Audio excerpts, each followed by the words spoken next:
अस्सलाम वालेकुम तमाम दोस्त अहबाब को खुशामदीद। तो आज जो मैं आपके लिए वीडियो लेके आया हूँ वो है पॉजिटिव माइंडसेट। तो इसमें हज़रत अल्लामा मौलाना सुभान अत्तारी दामत बरकातुहुल आलिया आपको बताएंगे कि लाइफ में पॉजिटिव माइंडसेट किस तरह रखना चाहिए और माइंडसेट कैसा होना चाहिए हर इंसान का। तो वीडियो को एंड तक लाजमी देखें और साथ बेल आइकन का भी दबा दें ताकि हर नई आने वाली वीडियो का नोटिफिकेशन आप तक बर वक्त पहुँच सके। तो देखते रहिए हमारी वीडियो को। अल्लाह हाफिज़। आप खुद मुश्किल में हैं इसलिए दूसरे की मुश्किल हल नहीं कर रहे। ओ भाई, आपकी मुश्किल तो हल ही तब होनी है जब उसकी मुश्किल हल करेंगे। वो आ गया, आकर अपने कर्ज का मुतालबा करने लगा और उसने कर्ज का मुतालबा करते हुए नबी पाक सल्लल्लाहु अलैहि वसल्लम की मुबारक कमीज को खींचा। Where is Geneva Convention? कहाँ गया वो कैदियों के बारे में जो असूल पास किया था? ह्यूमैनिटेरियन लॉ कहाँ है? आप कहते हैं यूएन आगे बचाएगी। यूएन के अपने 100 कारकुन अभी तक मर चुके हैं वहां पर। आज तक जब से यूएन बनी है इतने उसके कहीं नहीं मरे। अब ये नहीं कह सकते सांप को कि सांप के मुंह में जहर क्यों है, ये भी नहीं कह सकते कि सांप डस क्यों रहा है। जहर है, डसेगा। ऐसा कोई चाहिए जो जाए और सांप को उसके जहर के समेत खा जाए। जब भी आप किसी बंदे से कोई बात कर रहे होते हैं ना, जो बात आप किसी के बारे में कहते हैं वो बंदा वही बात आपसे वाबस्ता कर देता है। आप जो चीज देखते हैं ना, फर्स्ट इंप्रेशन देखते हैं, उसको देखकर फौरन राय कायम करते हैं और ना सिर्फ राय कायम करते हैं, आगे उसको फैलाना भी शुरू कर देते। अंदर गए, अंदर एक झोंपड़ी थी, एक कपड़ा लटक रहा था, कपड़े से अंदर चले गए। अंदर एक फालिज ज़दा बाबा था जिसके मुंह से राल टपक रही थी। उन्होंने उसको उठाया, उठाकर अपने कपड़े से राल साफ की और वो नान और कबाब उनके मुंह में डालने लगे। वो बाबा आगे से कहने लगा, बिशर कब तक आओगे? मुझे तो मेरे अपने भी छोड़ के चले गए हैं, तुम 10 साल से मुझे आके खाना खिला रहे हो। और ये सब हमारा ईमान है क़यामत पे, रोज़े जज़ा पे, है ना? कि जितनी ज़ख़ीरा अंदोज़ी कर रहे हो, जितने हुकूक पामाल कर रहे हो, जितनी रिश्वतें ले रहे हो, सारी तुम्हारे हाथ में पकड़ाई जाएंगी और सबके सामने पकड़ाई जाएंगी। सजाएं भी बताई कौन सी मिलेंगी। लेकिन ये हरकतें और लोगों के रवैये देख के आपको लगता है कि इन्हें ईमान है इस बात पर कि आखिरत आएगी? पिछले जुमे में हमने जो गुफ्तगू की थी वो एहसास की थी, feelings, sympathy, empathy and compassion. और नबी पाक सल्लल्लाहु अलैहि वसल्लम के एहसास के वाक़यात को हमने डिस्कस किया था कि आपने कितना एहसास रखा और हमें इसकी तरबियत फरमाई। और कुछ सहाबा कराम के एहसास के वाक़यात भी हमने सुने। हज़रत उमर फ़ारूक आज़म रज़ी अल्लाह ताला अन्हु का बड़ा ज़बरदस्त वाक़या था। मुस्नद इमाम अहमद के अंदर हदीस है, हज़रत बिलाल रज़ी अल्लाह ताला अन्हु मौज़िन रसूल हैं, आपने असर की अकामत पढ़ दी थी, असर की अकामत हो चुकी थी। एक बद्दू आया और आकर अर्ज़ करता है, या रसूल अल्लाह सल्लल्लाहु अलैहि वसल्लम, मुझे एक काम है, मेरा वो काम कर दीजिए। और उस हालत में नबी पाक सल्लल्लाहु अलैहि वसल्लम ने तमाम मुक्तदियों को, नमाजियों को कहा, ज़रा 2 मिनट ठहरना, मैं पहले इसका काम कर रहा हूँ। These are the signs, these are how his lifestyle was and what he wants to preach us। हज़रत जाबिर बिन अब्दुल्लाह रज़ी अल्लाह ताला अन्हु के कर्ज़े के हवाले से आप साथ गए, आपने जाके सिफारिश की। और एक वो औरत थी, उसका किस्सा आपने सुना होगा। उस औरत वो रो रही थी, नबी पाक सल्लल्लाहु अलैहि वसल्लम चले गए उसके साथ उसकी मालिकन से सिफारिश करने के लिए। हम ये किसी की मदद करते हुए ना लाताल्लुक़ हो जाते हैं। अब नोट करें, इसमें एक मुलाजमा भी है, एक सहाबी भी हैं, सबकी मदद है। हम लाताल्लुक़ हो जाते हैं, मुझे इससे क्या है, मैं तो खुद बड़ी मुश्किल में हूँ। आप खुद मुश्किल में हैं इसलिए दूसरे की मुश्किल हल नहीं कर रहे। ओ भाई, आपकी मुश्किल तो हल ही तब होनी है जब उसकी मुश्किल हल करेंगे। अब ये नहीं सोच रहे कि आपकी मुश्किल की चाबी उसकी मुश्किल हल करने के अंदर है। और हाँ, ये सुन लेना, अगर कोई बंदा खुद स्ट्रगल कर रहा है, he is struggling and during that struggle he is assisting you, he is giving you help, then this is not simple assistance, this is the highest form of love.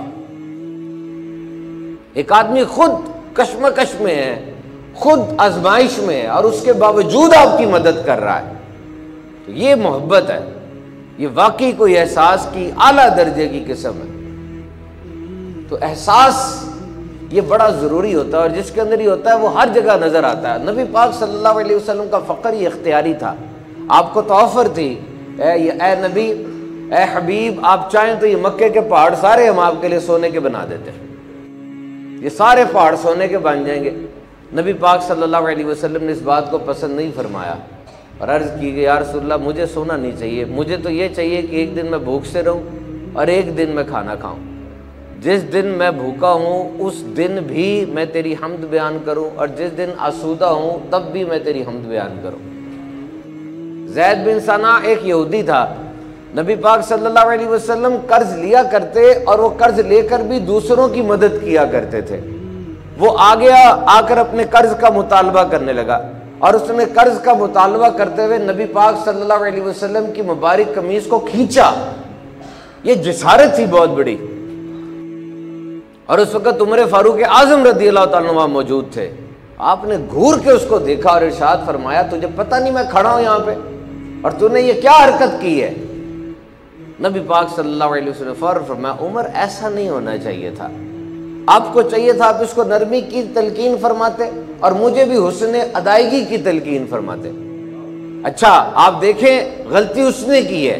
एक तो वो बोला भी ऊंची है, दूसरा उसने कमीज को खींचा है, तीसरा भी कर्ज की अदायगी में 4 दिन बाकी हैं, 4 दिन पहले आगे वो बदतमीजी कर रहा है। इसके बावजूद नबी पाक ने फरमाया, उमर ये जो आपने घूरा ना, इसको एक तो कर्ज वापस करो और दूसरा इसको ज्यादा खजूरें दो कि तुम्हारा जो घूरना वो कंपनसेट हो सके। दिस इज एहसास, दिस इज एहसास। और वो यहूदी फिर बाद में कहता है, उमर याद रखो मैं बहुत बड़ा आलिम हूं इन यहूदियों का, और मैं तौरात का आलिम हूं, मैंने इनमें सारी निशानियां देख ली थी, एक ये निशानी बाकी थी कि इन पे जितना यूं रवैया रखा जाए इनके अंदर उतनी नरमी आती चली जाएगी। ये वाकई अल्लाह के भेजे हुए सच्चे आखिरी नबी है। यानी इसका मतलब ये हुआ कि एहसास ये नबूवत की निशानियों में से है कि नबी जो होंगे, बड़े जो होंगे, उनको एहसास होगा। तो आज देख ले एहसास की कितनी कमी इस दुनिया में हमें नजर आती है। You can just see what is happening. अब तो खबरें भी आना कम हो गई है। जालिम सब कुछ तबाह नहीं करता चला जा रहा है, शदीद नहीं शदीद तरीन है ये। इस वक्त जितने लोग जिंदा है ना, इनकी जिंदगियों में 69 शहरियों पे इतना बड़ा जुल्म नहीं हुआ आज तक, ये याद रखिएगा। कोई असूल नहीं है। मुझे बताएं क्या असूल है? निसाम वैली है, उसके अंदर वो एक, जिस तरह यहाँ हमारे अराई बरादरी है, गुजर बरादरी, वहाँ कोई बरादरी होगी, निसाम बरादरी है, उसका घर बना हुआ था, उसमें 45 लोग थे। कोई इतला दिए बगैर, कोई मैसेज, कोई वार्निंग नहीं, सुबह 4 बजे बमबारी हुई है, 45 के 45 शहीद हो गए। और वहाँ के जो नेबरहुड के लोग हैं वो इतवार की सुबह से लेके कह रहे हैं कि यहाँ पर किसी का हाथ पड़ा है, यहाँ पे किसी का सर पड़ा है। हम 45 लोगों के हाथ पैर सर इकट्ठे कर रहे हैं और हमें भी कोई पता नहीं, इकट्ठे करते करते हम पे बम गिर जाए। क्या असूल है मुझे बताएं? वो 45 लोग यहां ये सुनकर आए थे कि यहां आ जाओ, यहां बमबारी नहीं होगी। 18,000 शहादतें हो चुकी हैं और इनमें से कई ऐसी हैं जो कि स्कूलों में और अस्पतालों में हुई हैं। Where is Geneva Convention? कहां गया वो कैदियों के बारे में जो असूल पास किया था? ह्यूमैनिटेरियन लॉ कहां है? आप कहते हैं यूएन आगे बचाएगी। यूएन के अपने 100 कारकुन अभी तक मर चुके हैं वहां पर। आज तक जब से यूएन बनी है इतने उसके कहीं नहीं मरे। 151 जर्नलिस्ट मर चुके हैं जिन्होंने लिखा होता ऊपर प्रेस। एक बात समझ में आती, मैं आपको सही बताऊं, ये जो हो रहा है देखकर, एक बात, और ये याद रखिएगा, ये तारीखी बात है, सिर्फ मैं नहीं कह रहा। I have gone through the history, then I am going to tell you this particular sentence. The sentence is power. बस, unbridled, unchallenged and absolute power. ताकत है, बस सब कुछ ताकत होती है। किसके पास ताकत है? मुकम्मल ताकत, जिसको कोई चैलेंज नहीं कर सकता। अनब्रिडल्ड, बागे नहीं उस ताकत की। बस क्या हो रहा है? सारा वेस्ट उसके पीछे खड़ा हुआ है।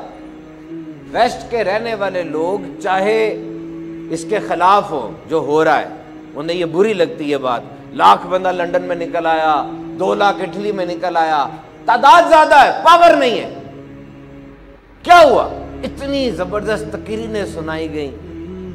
यूएन का जो सेक्रेटरी जनरल है उसने तकरीर की है, invoke 99 article of UN charter. 99 article UN charter का ये बड़ा खतरनाक है। इसका मतलब ये 2017 से अब तक ये नहीं हुआ, अब इस दफा हुआ ये जी पब्लिक ऑर्डर डिसरे हो रहा है, पूरी दुनिया को खतरा आ गया, पूरी दुनिया के अमन को खतरा है। बड़ी खुशनुमा तकरीरें हुई, सारा कुछ हुआ।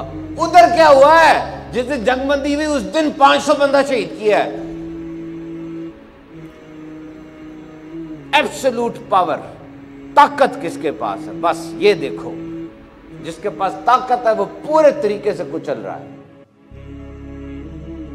अब ये नहीं कह सकते सांप को कि सांप के मुंह में जहर क्यों है, ये भी नहीं कह सकते कि सांप